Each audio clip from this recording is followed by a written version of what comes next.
Good evening. हमने मुगल साम्राज्य के बारे में पढ़ना शुरू किया था और हमने काफी सारा जो इसमें पढ़ लिया है, ठीक है। तो आज जो हमारा क्लास है वो क्या है, शाहजहां के बारे में, ठीक है। अब शाहजहां के बारे में पढ़ने से पहले थोड़ा सा इसकी जो जड़ें हैं, कहाँ से हैं, कैसे हैं, वो पढ़ लेते हैं। तो देखो, जो जहांगीर था, इसका बचपन का नाम क्या था? सलीम। सलीम, ठीक है। और इसकी बीवी का नाम क्या था? मालवाई। सलीम, ठीक है। अब देखो, इसके कितने बेटे थे? सबसे पहले तो शाहजहां, जिसका बचपन का नाम क्या था? खुर्रम, ठीक है। क्या था? खुर्रम। उसके बाद खुसरो। सही लिख रही है, गलत लिख रही है? सही था। सुबह से पढ़ा पढ़ा के थक गई हूँ। खुसरो। उसके बाद था आपका परवेज, और फिर था आपका शहर या, ठीक है। अब देखो, जब इसकी डेथ होती है 1627 ईस्वी में, किसकी? जहांगीर की, ठीक है।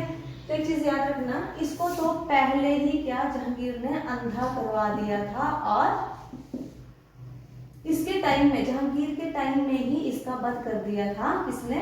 शाहजहां, ठीक है। यानी कि अपने भाई का वध कर दिया था शाहजहां ने। क्योंकि आपको पता है कि साम्राज्य प्राप्ति के लिए हमेशा जो थे वो युद्ध होते थे, गृह युद्ध होते रहते थे। तो देखो, सबसे पहले खुसरो को अंधा करवा दिया था जहांगीर ने। क्यों? क्योंकि जब जहांगीर गद्दी पर बैठा तो खुसरो ने क्या कर दिया था? विद्रोह कर दिया था। याद आया? अर्जुन देव, सिखों के गुरु जो थे अर्जुन देव, उनका वध करवा दिया और उसको अंधा करवा दिया, ठीक है। जहांगीर ने इसको अंधा करवाया और शाहजहां ने इसका वध कर दिया कितना? 1622 ईस्वी में, ठीक है। क्लियर हो गई ये चीज? अब हुआ क्या, देखो ये तो रास्ते से हट गया, ठीक है। अब बचे 3, तो कौन अगला जो है वो राजा बनेगा, ठीक है। तो हर कोई चाहता कि मैं राजा बनूं, ये चाहता था मैं राजा बनूं, ये चाहता था मैं राजा बनूं, ये चाहता था मैं राजा बनूं, ठीक है। फिर से एक जो थी वो उनमें लड़ाई उत्पन्न होगी, मतभेद हो गए, ठीक है। तो जब 1627 में जहांगीर की मृत्यु हुई, तो उस टाइम पे जो जहांगीर था वो कहाँ था? दक्षिण अभियान पे, ठीक है, दक्षिण में था। और इसकी जो मदर थी वो कौन थी? नूरजहां, ठीक है। तो नूरजहां ने क्या किया, जिसे रूल्स रहते थे कि जो बड़ा बेटा है वो ही शासक बनेगा, लेकिन ये था नहीं दिल्ली में, ठीक है, ये दक्षिण में था। और नूरजहां ने क्या किया? इसको राजा बना दिया, ठीक है। और इसकी जो थी 1626 ईस्वी में अधिक पीने के कारण जो थी वो मृत्यु हो चुकी थी। किसकी? परवेज की। देखो, खुसरो भी रास्ते से हट गया, परवेज भी रास्ते से हट गया। और अब हुआ क्या कि बनना था शाहजहां ने, और नूरजहां ने इस चीज का फायदा उठाया कि इधर जहांगीर की मृत्यु हो गई और वो दिल्ली में नहीं था, और उसने किसको बना दिया? शहरयार को। इसलिए मैंने पढ़ाया था कि नूरजहां का जो है बहुत प्रभाव रहता है मुगल साम्राज्य पर, ठीक है। अच्छे भी हैं, बुरे भी हैं, ठीक है। चलो उसको हम डिस्कस नहीं करते, क्योंकि हर कोई चाहता कि हमारा बेटा ही जो है वो राजा बने। अब जब इसका ससुर था कौन? आसफ खान, ठीक है। अब उसने शाहजहां को राजा बनने में बहुत ज्यादा जो थी वो सहायता की थी। इसने क्या किया? इसको बुला भेजा, ठीक है। उसको क्या? बुला भेजा, ठीक है। और इसने आकर जो था इसको पराजित करके जो था वो गद्दी पर बैठा 1627 ईस्वी में, ठीक है। कैसे कैसे बना लग गया पता? अब देखो, जब ये राजगद्दी पर बैठा तो उसने सबसे पहले क्या किया?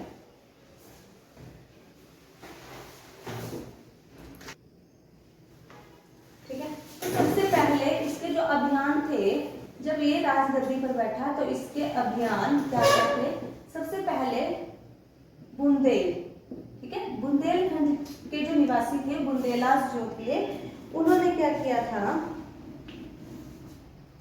क्या हुआ? ठीक है, यहाँ पे एक राजा था वीर सिंह, ठीक है, और उसका पुत्र था जुझारू सिंह, ठीक है। अब देखो, जब कोई राजा बने तो अपने साम्राज्य का विस्तार करता है, तो शाहजहां ने सबसे पहले बुंदेलों की तरफ ध्यान दिया। और ये वीर सिंह जो था, ठीक है, इसने जहांगीर के कहने पर अकबर के सबसे जो बोल सकते हो कि विश्वास पात्र अबुल फजल की हत्या भी करी थी। किसने? वीर सिंह ने, ठीक है। अब जो वीर सिंह था और ये जुझारू सिंह जो थे ये जनता में अप्रिय थे। क्यों? क्योंकि ये अधिक टैक्स वसूल करते थे, जागीरदार थे, अधिक टैक्स वसूल करते तो जनता इन्हें जो थी पसंद नहीं करती थी। ठीक है, इसी चीज का फायदा उठाकर जो था शाहजहां ने इनके ऊपर आक्रमण किया। ठीक है, लेकिन ये बचते रहे। ठीक है, और थोड़ी सी लड़ाई के बाद इन्होंने बुंदेलों ने जो था वो शाहजहां की अधीनता स्वीकार कर ली। थोड़े टाइम सब कुछ ठीक चला, लेकिन क्या हुआ कि गोंडवाना जो है उसका शासक था प्रेम नारायण। ठीक है, क्या हुआ कि थोड़े टाइम तो शांति बनी रही। ठीक है, क्योंकि अब किसके अंडर आ गया, ये शाहजहां के अंडर आ गया बुंदेलखंड। ठीक है, सब कुछ ठीक रहा, लेकिन जो हमारा ये जुझारू था इसने क्या किया कि गोंडवाना का साम्राज्य उसके ऊपर जो अटैक करके उसको अपने अधीन कर लिया। ठीक है, और वहां का कौन सा शासक था? प्रेम नारायण। ठीक है, कहाँ का? गोंडवाना का। ठीक है, अब जब 1635 या 36, कहीं पे 35 लिखा, कहीं पे 36 लिखा, कि इसने शाहजहां ने बोला कि ये साम्राज्य मुझे दे दो। ठीक है, वो पहले क्या करते थे, उसको कर देते थे क्योंकि उसके अंडर थे। अब जब इसने साम्राज्य छीना तो वो शक्तिशाली हो गया, स्वतंत्र हो गया, कोशिश करने लगा, और शाहजहां ने डिमांड करी कि इस साम्राज्य को मुझे दे दे। तो उसने फिर से उसके विरुद्ध जो था वो अभियान शुरू कर दिया। ठीक है, और क्या हुआ कि इसका बेटा था विक्रमजीत। अब जो है देखो वो लड़ाई में तो भाग निकले, यानी कि जो शाहजहां की सेना थी उनको धोखा देके वो भाग निकले, लेकिन गोंड जो थे, कौन? गोंडवाना के जो लोग थे उन्होंने उनको मार दिया। ठीक है, क्योंकि उनमें भी वो अप्रिय हो गया था। क्लियर? उन्होंने उनको मार दिया, और कहते हैं कि इसमें बहुत सारे राजपूतों की मृत्यु हुई थी, साथ में जो थी बहुत सारी औरतें जो थी वो क्या हो गया था, क्या किया था उन्होंने? जौहर कर लिया था। मैंने आपको एक जौहर बताया था, एक मैंने क्या शाका बताया था, याद है? जौहर और शाका। मनीष, शाका क्या होता था? देखो, जौहर क्या होता है कि एक सुसाइड कर लेती थी लेडीज अग्निकुंड में। ठीक है, और शाका क्या होता है? केसरिया प्लस जौहर। इसका क्या मतलब है? ये लेडीज करती थी। ठीक है, अब देखो इसमें क्या केसरिया में कि जब आपको जीतने की उम्मीद नहीं है, किसने आपके अटैक किया, आपको जीतने की उम्मीद नहीं कि आप जीतोगे या नहीं जीतोगे, तो एक केसरी रंग की पट्टी सर में बांध के युद्ध किया जाता था। मरना तो है। ठीक है, यानी कि एक तरह से ये प्रतीक था कि अब इन्होंने हारना ही है, तो केसरी रंग की पट्टी बांध कर जो था युद्ध किया जाता था। तो इन दोनों के मिलाप को बोलते हो शाका। क्लियर हो गई? तो कहते हैं कि बहुत सी स्त्रियों ने जो था वो जौहर कर लिया, और जो बची, जो मुगल सेना के हाथ में आई, उन्होंने क्या की, हरम में जाकर नर्क का जीवन व्यतीत किया, क्योंकि ये क्या थे? राजपूत थे, और वैसे रिलेशन नहीं रहे थे जैसे कि अकबर के टाइम में राजपूतों के साथ थे। अगर वो नीति अपनाते तो शायद ये सारी चीजें होती ही नहीं। ठीक है, अब बात करते हैं सेकंड अभियान था इसका, खान जहां का विरोध। ठीक है, अब ये कौन था? ये दक्षिण में जो था गवर्नर था शाहजहां के टाइम में। ठीक है, दक्षिण में गवर्नर था, और इसने क्या किया, जब देखो उत्तराधिकार की लड़ाई हो रही थी, परवेज जिंदा था भी, और दूसरा कौन था? शहरयार जो था उसको राजा बना दिया था। उसने उस स्थिति का फायदा उठाया, क्योंकि ये क्या करते थे, किसी को कमजोर देखकर अपना जो मकसद उसको पूरा करते थे। तो उसने क्या किया कि उसने मांडू के दुर्ग पर, मांडू के दुर्ग था एक, उस पर उन्होंने अपना अधिकार कर लिया। अब ये मांडू कहाँ है? एमपी में। कहाँ है मांडू? एमपी में। ठीक है, वहां पे एक दुर्ग था, उस पे अधिकार कर लिया। अच्छा मुझे बताओ, दुर्ग क्या होता है और किला क्या होता है? क्योंकि हमने किला भी पढ़ा है, क्योंकि कई बार हम किला देखते हैं कि ये किला था या फिर ये दुर्ग था। तो दुर्ग क्या होता है और किला क्या होता है? दुर्ग में जो किले के ऊपर होता था, बनाया होता था जैसे, वो टॉम होता था। देखो, किला होता है नॉर्मल, उसमें खुफिया रास्ता नहीं होता है। दुर्ग होता है जिसमें एक सीक्रेट रास्ता होता है, वे होता है खुफिया रास्ता। आपको याद होगा, आपने बुक्स में पढ़ा होगा, गजनी की जब हम बात कर रहे थे तो मैंने आपको एक चीज बताई थी कि जब उसने कांगड़ा पर आक्रमण किया था तो वहां हमारे पास क्या था? दुर्ग नहीं था, वो किला था, इसलिए उसको वो कहीं बाहर से हेल्प नहीं ले सकता था। और जो दुर्ग होता था, जो खुफिया रास्ता होता था, वो राजा अगले राजा को कान में बताया करता था, ठीक है, कि ये रास्ता है। वो किसी को नहीं पता होता था, जिसको राजा को, जो उसके विश्वास पात्र मंत्री होते थे या सदस्य होते तो उनको पता था, यहाँ तक कि बीवी को, उनकी रानियों को भी नहीं पता होता था। एक गुप्त रास्ता होता है, दुर्ग क्या बोला जाता है, गुप्त रास्ता। जब कई बार इस पे आक्रमण हो तो गुप्त रास्ते जाकर वो क्या करे, दूसरों से हेल्प जो है वो ले सकते थे, ठीक है। और किला नॉर्मल में गुप्त रास्ता नहीं होता, ठीक है। तो इस पे अधिकार कर लिया और तब तक जो था शाहजहां ने गद्दी जो थी वो प्राप्त कर ली थी, ठीक है। अब शाहजहां ने इसके विरुद्ध क्या किया, अभियान शुरू किया और इसने इसकी अधीनता जो थी वो स्वीकार कर ली, ठीक है। क्लियर होगी चीज। अब अगला था हमारा सबसे इंपॉर्टेंट, जो अकबर, जहांगीर और साथ में शाहजहां के टाइम में भी फेमस रहा, अहमदनगर, ठीक है। ये हम दक्षिण अभियान में पढ़ते हैं, अहमदनगर, ठीक है। देखो 1600 ईस्वी में अकबर ने इसको जीत लिया था, ठीक है, यानी कि अपने साम्राज्य में मिला लिया था। लेकिन मात्र 8 सालों में ये फिर से स्वतंत्र हो गया, ठीक है। अब ये स्वतंत्र क्यों हुआ, ठीक है। इसका शासक कौन था, अंबर मलिक। कौन था, अंबर मलिक। तो देखो इसके स्वतंत्र होने के रीजन क्या थे। जब इसने जीता तो मैंने आपको अकबर के टाइम में पढ़ाया था कि जब अकबर गद्दी पर बैठा तो कुछ एक टाइम बाद, 8-10 महीने बाद क्या किया, अकबर के बेटे सलीम ने, जहांगीर ने क्या किया, उसके खिलाफ हो गया, उनमें मतभेद उत्पन्न हो गए।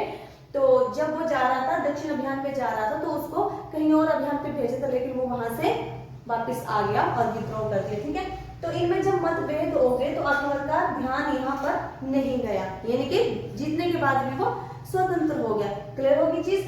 अब उसके बाद जहांगीर ने भी इसको जीतने की बड़ी कोशिश की, लेकिन उसको सफलता नहीं मिल पाई, ठीक है, उसको सफलता नहीं मिल पाई। अब क्या, शाहजहां ने इसकी तरफ ध्यान दिया, ठीक है, इसकी तरफ ध्यान दिया और 1636 ईस्वी में इसे जीत लिया।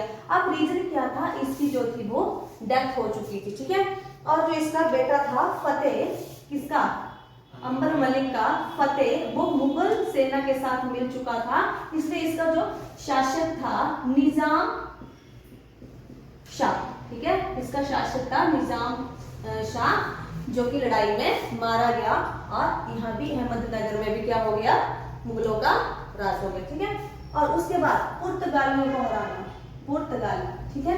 देखो मैंने बोला था किसके टाइम में, जहांगीर के टाइम में जो थे, पहले 608 फिर 613 में 12 में जो थे वो पुर्तगाली आए थे, क्या करते, बिजनेस की परमिशन लेने। अब इन्होंने क्या किया था कि हुगली नदी, हुगली नदी कहां पे है, कहां पे दृष्टि, क्या हुआ, कलकत्ता में, ठीक है। हुगली नदी के किनारे इन्होंने अपनी जो थी पुर्तगाली बस्तियां स्थापित कर ली। चलो उससे कोई नहीं बिजनेस करने आए थे, बस्तियां स्थापित की, पर हुआ क्या कि उन्होंने ईसाई धर्म का प्रचार करना शुरू कर दिया, ठीक है, पुर्तगालियों ने मैम, हाँ, ठीक है, इन्होंने ईसाई धर्म का प्रचार करना शुरू कर दिया, हाँ, ठीक है। और दूसरा इन्होंने क्या किया, फर्स्ट तो ईसाई धर्म का प्रचार, चलो देखो बौद्ध धर्म का प्रचार हुआ, जैन का प्रचार हुआ, फिर मुसलमान आए, उन्होंने अपने धर्म का प्रचार किया, ईसाई का भी हो गया, कोई बात नहीं। लेकिन सबसे बड़ी बात, यहाँ से ये लोगों को पकड़कर दास बनाकर विदेशों में बेचने लग गए, ठीक है। यहाँ प्रथा, हाँ, दास प्रथा जो थी वो नहीं, पहले भी थी, 510 में भी भानु के एरा अभिलेख में भुट्टो के टाइम में दास प्रथा का पता चला था, लिखित में थी है वो, लेकिन उसके बाद हम कहीं नहीं पढ़ते ऐसी चीज। लेकिन अब देखो यहाँ पे इन्होंने दासों को, लोगों को पकड़ के विदेशों में भेजना शुरू कर दिया, नौकर के रूप में, दास के रूप में, ठीक है। और फिर 1631 ईस्वी में शाहजहां ने इनको पराजित करके इनकी बस्तियों को नष्ट कर दिया। क्लियर होगी। कम से कम कहते हैं कि 1000 लोगों की मृत्यु यहाँ पर जो थी वो हुई थी, ठीक है। नेक्स्ट बात करते हैं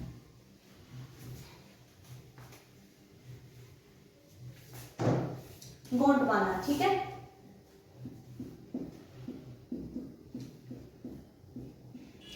अब देखो गोंडवाना पे जिस व्यक्ति व्यक्ति का राज था उसका नाम था अब्दुल्ला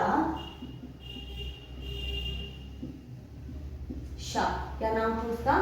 अब्दुल्ला शाह। और ये कौन था? शिया मुसलमान था, मुसलमान था। क्लियर होगी चीज? शिया मतलब देखो मैंने शायद आपको पढ़ाया, एक है आपका सुन्नी और एक है शिया। जब पैगंबर की मृत्यु हुई थी, जिसने इस्लाम शुरू किया था, जब उसकी मृत्यु हुई थी तो दो चीजें बोली थी, इसका उत्तराधिकारी भी इसके रिश्तेदार बनेंगे, यानी कि जो खून के रिश्ते हैं, ठीक है, वो बनेंगे आपके सुन्नी। जैसे अली उसका दामाद था ना मैम, खलीफाज। हाँ, खलीफाज, जो अगले खलीफाज बनेंगे जिनका पूरी जो मुसलमान कंट्रियों पे राज चलेगा। तो सुन्नी जो आधे लोग बंट गए बोलते अली, क्योंकि मैंने ये बोला था हमारा उत्तराधिकारी कैसे होता था, राजा, बेटा, बेटा ना हो तो भाई, भतीजे, और वो ना हो तो दामाद, क्योंकि ठीक है उस टाइम बेटी तो उत्तराधिकारी नहीं बना करती थी, ठीक है, तो दामाद। तो उन्होंने बोला कि अली को बनाया जाए, ठीक है। तो जो अली की तरफ थे उन्होंने नाम दे दिए, बांट दिए। जैसे बौद्ध धर्म बट गया था महायान और हीनयान में, तो जो लोग अली को सपोर्ट कर रहे थे वो उस धर्म का नाम रख दिया सुन्नी। और जो लाइट यानी कि जो उसके संग में लाइट पर्सन था, उन्होंने जिस धर्म को अपनाया उसका नाम हो गया शिया, ठीक है। क्लियर होगी? तो वो शिया धर्म का था और शाहजहां जो था वो सुन्नी धर्म का था, ठीक है। कौन सा धर्म का था? सुन्नी धर्म का था, ठीक है। अब देखो सभी लोगों ने, चाहे आप अकबर की बात करें चाहे जहांगीर की बात करें, सभी ने इन सारे प्रदेशों पर आक्रमण करके उनको जीतने की कोशिश करी थी। लेकिन जैसे ही राजा थोड़ा सा कमजोर हुआ तो उन्होंने फिर से वो स्वतंत्र होना शुरू हो गए, ठीक है। यही रिवाज चलता आया था कि जरा सा कहीं से कमजोरी दिखी तो अदर जो था अटैक करके उनको कमजोर कर देते थे और भी ज्यादा, और उनके साम्राज्य पर जो था अपना अधिकार कर लेते थे, ठीक है। तो अब जो था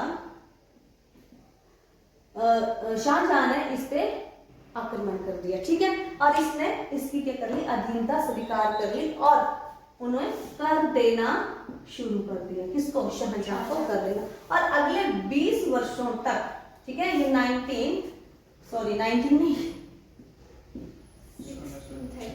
1636, ठीक है। और अगले 20 सालों तक यानी कि 1656 तक बिल्कुल शांति रही। वो जो कर फिक्स किया था, टैक्स फिक्स किया था, वो देते, ठीक है। लेकिन 1656 ईस्वी में शाहजहां के तीसरे पुत्र, ये हम औरंगजेब में भी पढ़ेंगे, औरंगजेब ने इस पर आक्रमण कर दिया। और रीजन कि वो चाहता था कि ये शिया जो रियासत है वो स्वतंत्र ना रहे, और उसको एक बहाना मिल गया। जो अब्दुल्ला शाह था उसका एक मंत्री था मीर जुमला, ठीक है। मीर जुमला इसका एक विश्वास वाला व्यक्ति था और ये शक्तिशाली भी था। तो अब्दुल्ला शाह ने क्या किया कि इससे और इसके परिवार को बंदी बना लिया। क्या कि इसके परिवार को बंदी बना लिया, और इसने क्या किया कि औरंगजेब से हेल्प मांगी और उसको वहां पे आक्रमण करने का मौका मिल गया। और कहते हैं कि अगर शाहजहां नहीं बोलता तो शायद ये उसको उसके साम्राज्य में मिला देता, लेकिन संधि हुई और इसे बहुत सारा धन जो था औरंगजेब को देना पड़ा हर्जाने के रूप में, ठीक है। नेक्स्ट बात करते हैं बीजापुर की।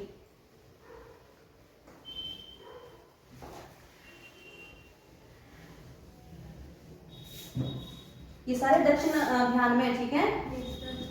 बीजापुर, ठीक है, ये भी 1636 की बात है, ठीक है। बीजापुर का शासक कौन था? आदिल शाह, ठीक है, आदिल शाह। और आदिल शाह ने जो था वो मुगल शासकों की जो थी अधीनता स्वीकार करी थी, लेकिन 1656 में क्या हुआ था? इसकी मृत्यु के बाद जो था वो ये फिर से स्वतंत्र हो गया। और 1656 में शाहजहां ने इस पे आक्रमण किया और बीदर और कल्याणी, ठीक है, राज्यों को अपने साम्राज्य में मिला लिया, ठीक है। तो आज हम इतना ही पढ़ेंगे, कल हम पढ़ेंगे शाहजहां ने क्या क्या कार्य किए थे, ठीक है। धन्यवाद।